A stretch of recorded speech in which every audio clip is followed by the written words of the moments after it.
All right, so welcome you all once again to Target Professional Consult. This is an intensive executive masterclass specially made for your pass.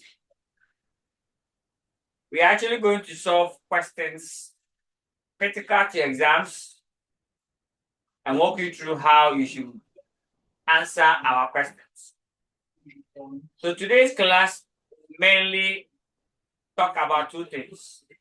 We'll go through main areas that if I've not prepared towards that area, I beg you don't sit for the exams. We'll list the critical sections of your exams for you. And when we are done, we'll pick the very first section and start our question solving. That is what we are going to look out for. All right. So to start with the game,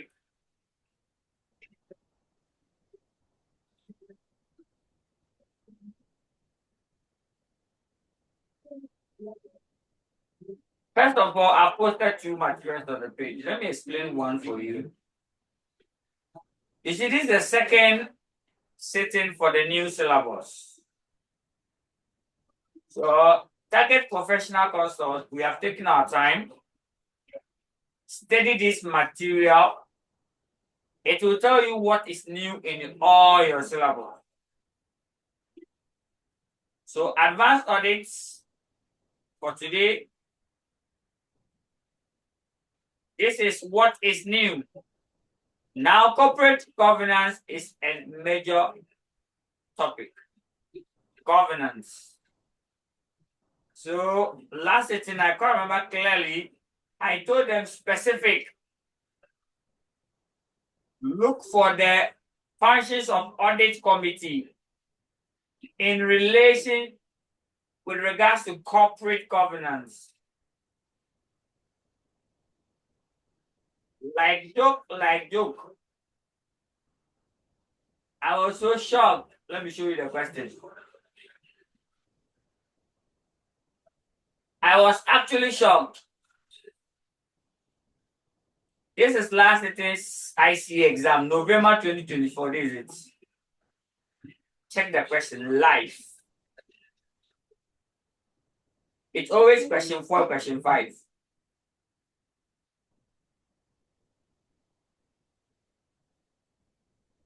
Explain the role of audit committee in promoting good governance. 10 solid marks.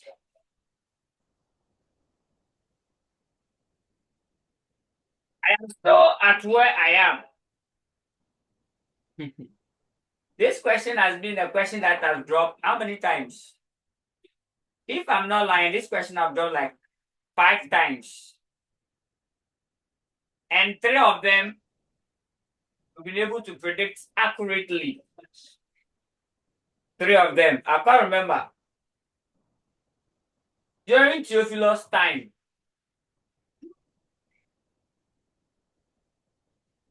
that one too, we predicted it came. During last sitting as well. So take notice of the class. All right, so let me go straight to the game and list the areas, the topic for this sitting. This is exams.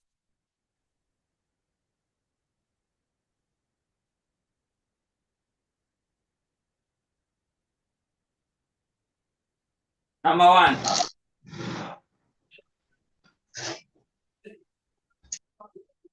Try and understand this for us. Now let's go to our whiteboard.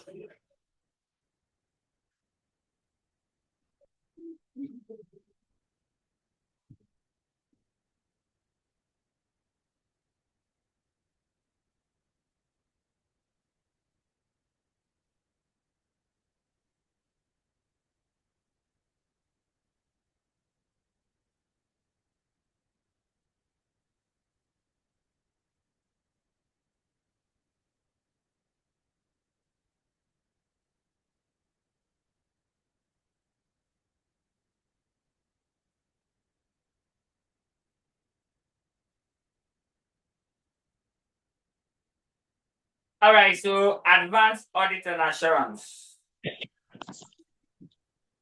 Advanced Audit and Assurance.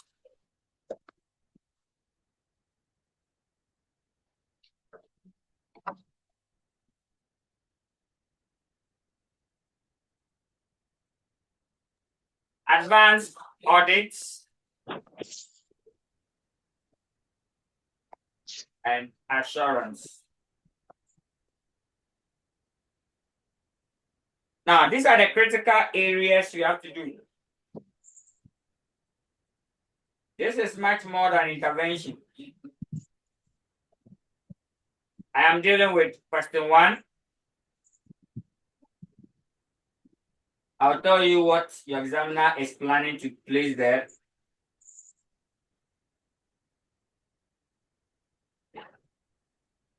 I'll go to question 2 in that order.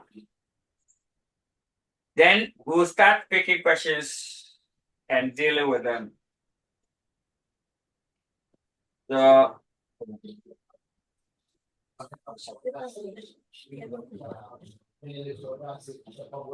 kindly take notice of that.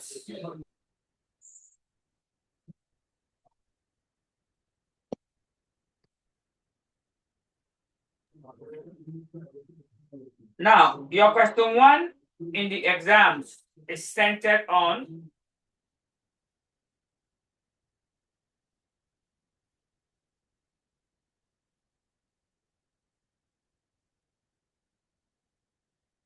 the areas.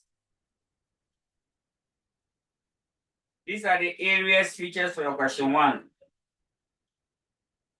So I have to take my time to give you all questions. Number 1, we need to understand ethics, professional ethics.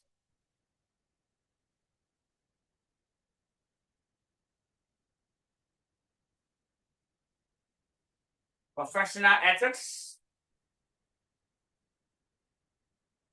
and skepticism.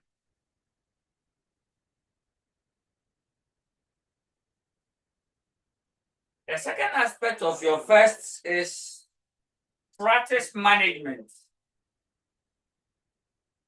Practice management. Try as much as possible to solve questions in this area. The last, but not the last or not the least one, has to do with the laws and regulation. Laws and regulation. Today we are taking our time to go through. Never sit for your exams without adequately going through this.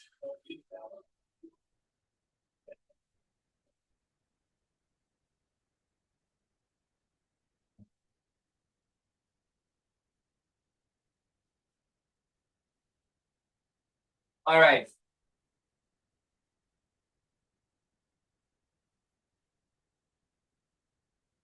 Now, in the new syllabus,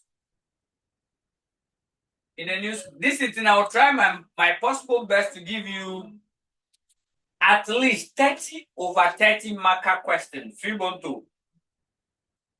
Okay. So, 30 over 30, 30 marks. Much more than last sitting ground. All what you need to do is to follow.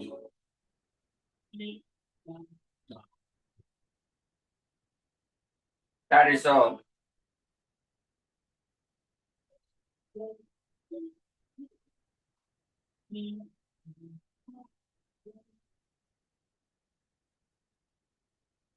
Now, the latter part of it has to do with engagement planning.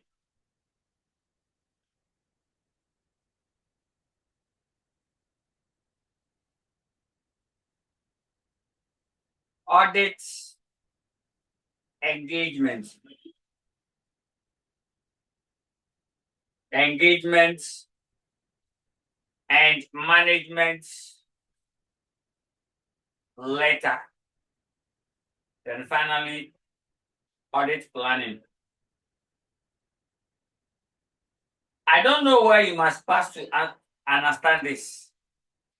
So I'll try my best today to summarize all questions with regards to this area.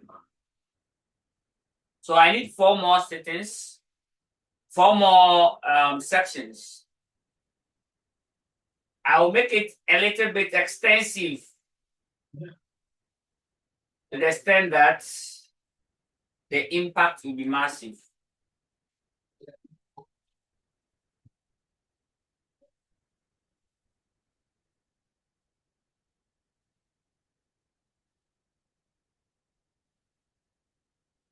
I'm done.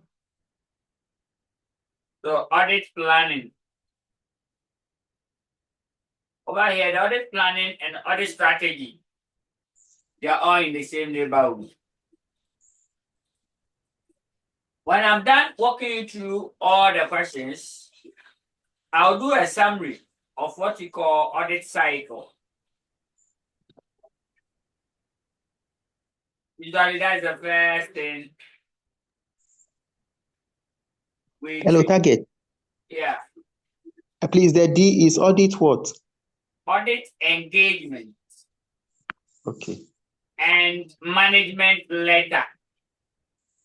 You should know the purpose of engagement letter and management letter. What are the difference? Please, they are never the same. They are not the same. Know when we issued engagement letter and know exactly when we issued management letter.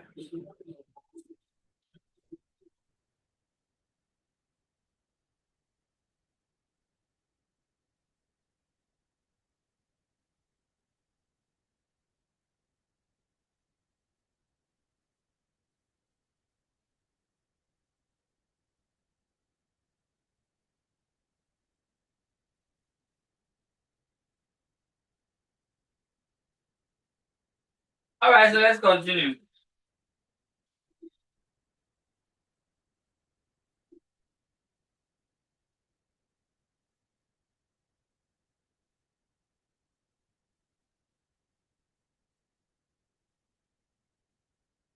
Now, let's go to your question 2. What's supposed to be there? This one is much more than intervention. It's one of the lengthy interventions you can ever get. One night, one question. Your exams question 2.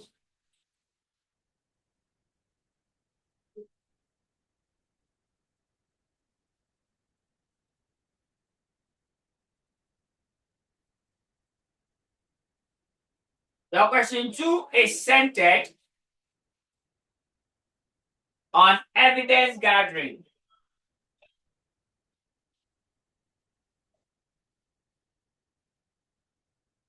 Evidence gathering. Evidence. Evidence what? Gathering. I love that. You see?